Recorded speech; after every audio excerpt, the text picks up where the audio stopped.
With word of a new parks and public safety tax in the works for Fresno, one city council member announced his solution for the city's parks problem. CBS 47's Dennis Valera joins us live in studio. And Dennis, the councilman wants to use the city's flood basins.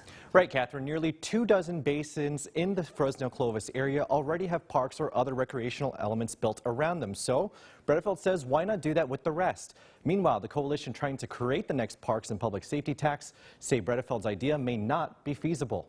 The green space already exists. Standing solo, Councilman Garry Bredefeld pushed for a tax-free option to create more parks in the city. He says the city should take over the Fresno Metropolitan Flood Control District and create parks at all ponding basins. I mean, this is America. It's just about coming up with good ideas and thinking outside the box. You don't always have to come and try to raid taxpayers' pockets.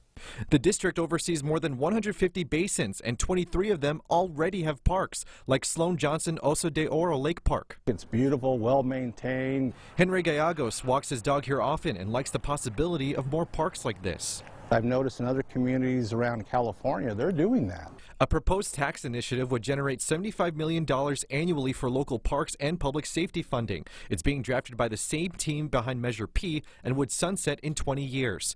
Bredefeld already opposes this, saying priorities should be rooted in public safety and infrastructure, not parks. Elliot Balch is on the coalition for the initiative. He says he likes Bredefeld's creativity, but wonders where maintenance funds would come from. So that over time it does not become a drag on the neighborhood for lack of maintenance, but rather continues to be that resource.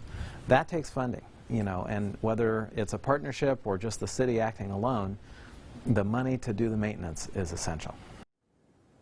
Now, Bredefeld says in his plan, the flood control district would still manage water storage and would also find more creative opportunities for recreation in the basins. Live in studio, Dennis Valera, CBS 47 Eyewitness News.